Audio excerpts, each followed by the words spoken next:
Hey guys, Toad64 here from PaintedPixels.com, and today I thought I'd show you some items I have in my collection that it's hard to believe. I almost kind of forgot that I had them, and they're pretty amazing things. Happy Console Gamer, like a week or so ago, did a really cool video showing all the different games he has that have been signed by the developers or the artists, things like that he had. And he had a pretty good collection, and he asked other people to comment and say, you know, what ones they might have that are signed. And I thought that, you know, I don't have that many things that have been signed from people in the gaming industry, but the few that I do have, I feel like are really pretty amazing, and I feel really fortunate to have met these people. And so I figured that I'd make my own video just showing some of these items.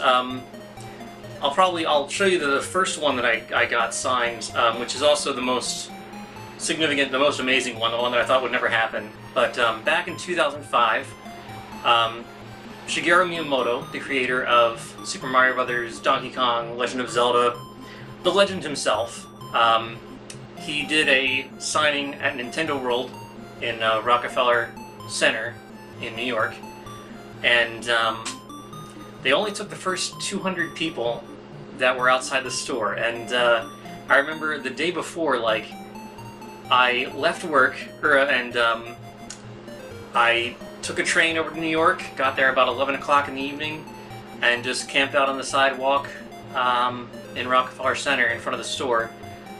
And even then, I was like number 100 in line, so I mean, if I'd gotten there just a little bit later, the line when they finally opened the store was around 2,000 long, and they only signed for the first 200 people.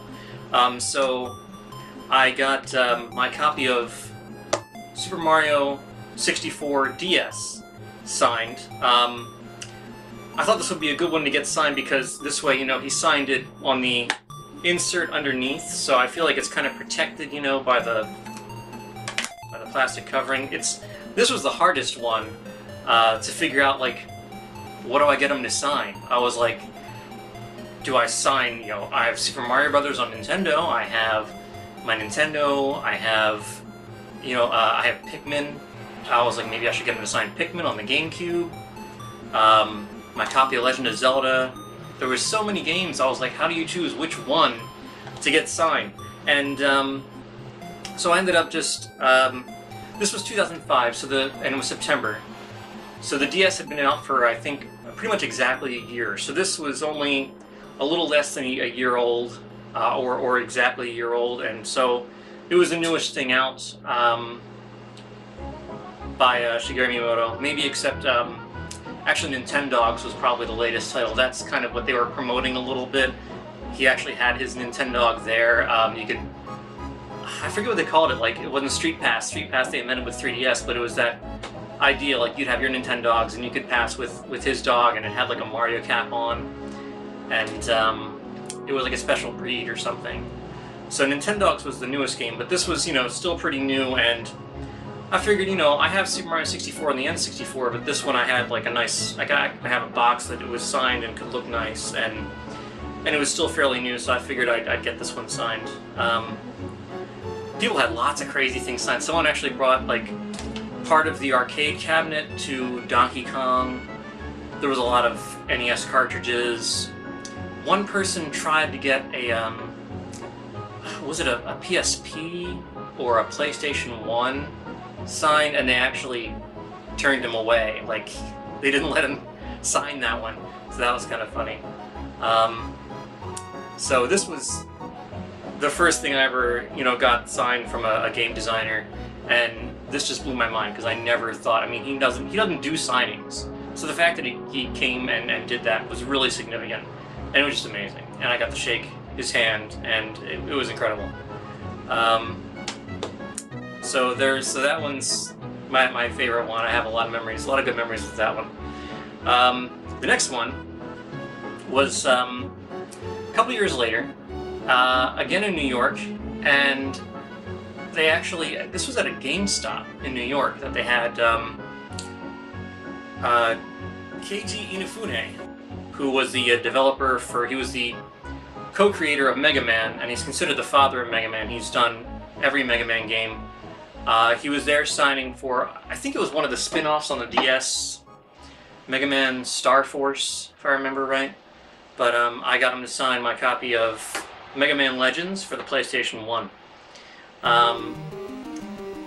Once again, like, I had a couple different Mega Man games he could have signed, but I know, like, this one, I mean, Mega Man Legends is really good, and I feel like it was very, especially at the time, a really underlooked title. I feel like now that it's a retro game, I think people have come around to it more, but it was so different back then that I don't think as many people were into it.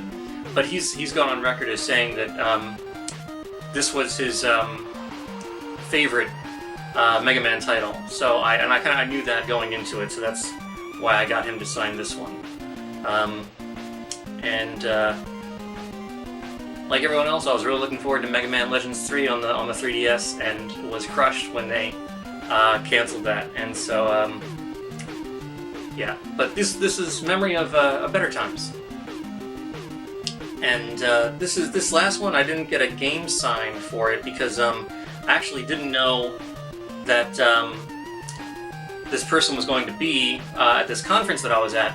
I went to I used to be an assistant manager at GameStop, and I got to go to the managers conference one year, which was in Las Vegas. And it's kind of like they have a crazy, like, one night they do this huge floor where it's just like, it's kind of like E3, but just for GameStop managers. And it's just a huge spectacle, and they had lots of great things. They had Japanese arcade machines of Street Fighter 4 before the game was out, so we got to play that. That was really exciting.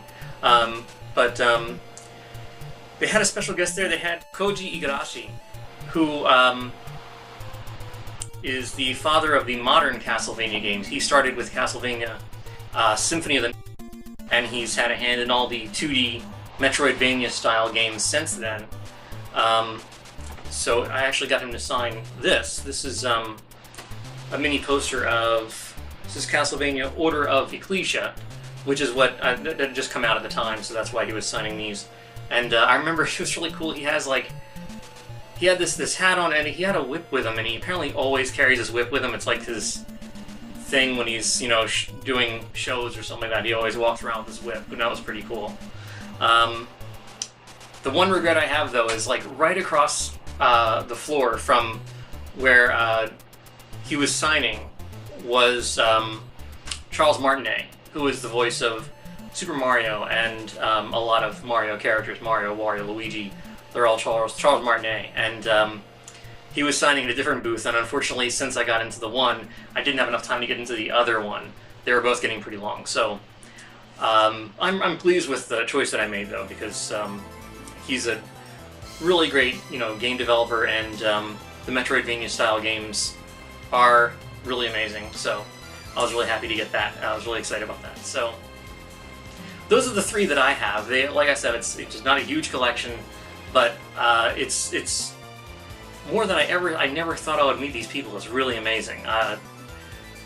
So they're really, you know, I really treasure these three items a whole lot. So I hope you enjoyed sharing them with me, and let me know in the comments. Do you have anything, you know, have you gotten anything signed like this? I feel like, especially when it comes to Japanese games, like, it's weird, all three of these are Japanese developers. Like, that's so rare for them to come over here and do signings and stuff like that. I just feel like I was in the right place at the right time every single time.